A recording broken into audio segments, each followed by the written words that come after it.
साहेब आहेत आणि लाडके मुख्यमंत्री देवेंद्रजी फडणवीस साहेब आहेत, जे पी नड्डा साहेब आहेत, या सर्वांचे मी मनापासून आभार मानतो की त्यांनी मला माझ्यावर विश्वास दर्शवत परत एकदा या महाराष्ट्र विधानसभेचा अध्यक्ष बनण्याची संधी दिलेली आहे। त्याबद्दल मनापासून त्या सर्वांचे मी आभार मानतो। त्यांच्याबरोबरच विधिमंडळातील माझे सर्व सहकारी जे आहेत, ज्यांच्या विश्वासातून ही जबाबदारी मी पार पाडायचा प्रयत्न करणार आहे, त्यांचे पण मी मनापासून आभार मानतो। आणि आपल्या सर्वांना माहित आहे, भारतीय जनता पार्टी ही पार्टी विथ अ डिफरन्स म्हणून जाणली जाते आणि म्हणून ज्या वेळेला कुठच्याही पदाची जबाबदारी एखाद्या व्यक्तीला दिली जाते त्यावेळेला त्याचं वय किंवा त्याचा अनुभव केवळ ग्राह्य धरला जात नाही, तर त्याचं मेरिटही बघितलं जातं आणि मेरिट ओरिएंटेड यूथला प्रमोट करायचं काम भारतीय जनता पार्टीने सातत्याने केलेलं आहे आणि त्यामुळे आपल्याला ही निवड दिसून येत आहे। सर, आज तुम्ही अर्ज भरलेला आहे, मात्र या लोकशाही पद्धतीवरती विरोधकांचं पण सहमत आलेलं आहे का? कारण दुसरीकडे ईव्हीएम विरोधात मरकटवाडीमध्ये शरद पवारांसहित सर्व विरोधी पक्षाचे नेते आंदोलन करतात। लोकशाहीवरती विश्वास नाही म्हणूनच हे आंदोलन करायचा प्रयत्न केला जात आहे।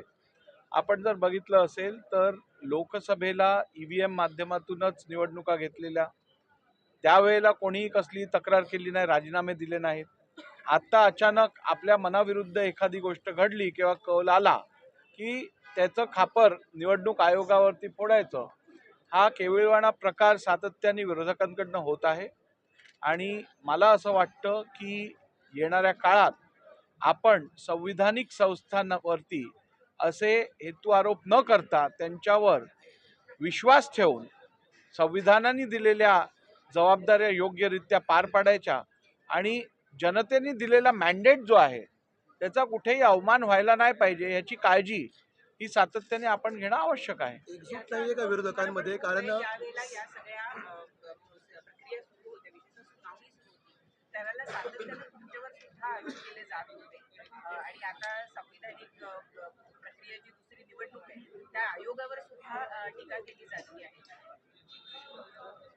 ही बाब सत्य आहे की माझ्यावर पण यापूर्वी अनेक लोकांकडून टीका झालेल्या, परंतु टीका करण्या व्यतिरिक्त त्यांनी कुठचंही काम केलं नाही। कारण मी दिलेला निर्णय असेल किंवा मी दिलेले आदेश असतील, ह्याच्यात कुठच्याही प्रकारची त्रुटी दाखवण्यात कोणीही यशस्वी झालं नाही आहे आणि त्यामुळे अशा टीका टिप्पणींवरती मी काय विशेष लक्ष देत नाही। परंतु उद्यापासून मी या विधानसभेच्या अध्यक्ष म्हणून जबाबदारी जेव्हा पार पाडायचा प्रयत्न करीन तेव्हा सर्व माझ्या सहकाऱ्यांची मला साथ लाभेल आणि त्यांच्या शुभेच्छा घेत या महाराष्ट्राच्या जनतेला मी न्याय देईन असा प्रयत्न माझा सातत्याने राहील आणि निरपक्षपणे कुठचाही पक्षपात न करता सगळ्यांना समान न्याय देईन एवढंच आपल्या माध्यमातून सांगतो। सातत्याने भाजपला टार्गेट केले जाते, कारण थोड्यावेळापूर्वीच आदित्य ठाकरे यांनी टीका केलेली आहे। समाजवादी पक्ष जो आता महाविकास आघाडीतून बाहेर पडलेला आहे, ती भाजपची बी टीम आहे असं आता आदित्य म्हणतात। मला आज कुठच्याही प्रकारचं राजकीय वक्तव्य करायचं नाहीये, परंतु मला वाटतं अंतिम निर्णय हा जनता जनार्दन घेत असते आणि जनतेचा कोणावरती विश्वास आहे ते जनतेने आपल्या मॅन्डेटमधनं दाखवलेलं आहे। ही सभागृहाची प्रॉपर्टी होते, ती कुठच्या एखाद्या विधानसभा सदस्याची किंवा एखाद्या पक्षाची बाजू नसते। त्यावरती सभागृह एकत्र येऊन विचार करतं आणि सभागृहाच्या विजडम मध्ये हा निर्णय घेतला जातो। मुझे तो आज कोई राजकीय भाष्य नहीं करना है, लेकिन मैं आपको इतना ही बताना चाहता हूँ, संवैधानिक संस्थाओं ने जब कार्य करते हैं तो ऐसे संवैधानिक संस्थाओं के कार्य के ऊपर बिन बुनियाद आरोप लगाना मैं समझता हूँ संसदीय लोकशाही के लिए घातक है। और मेरी यही अपील रहेगी सभी दलों से, सभी विधायकों से कि वह ऐसे संवैधानिक संस्थाओं के ऊपर आरोप लगाकर इन्हें अंडरमाइन करने का काम न करें।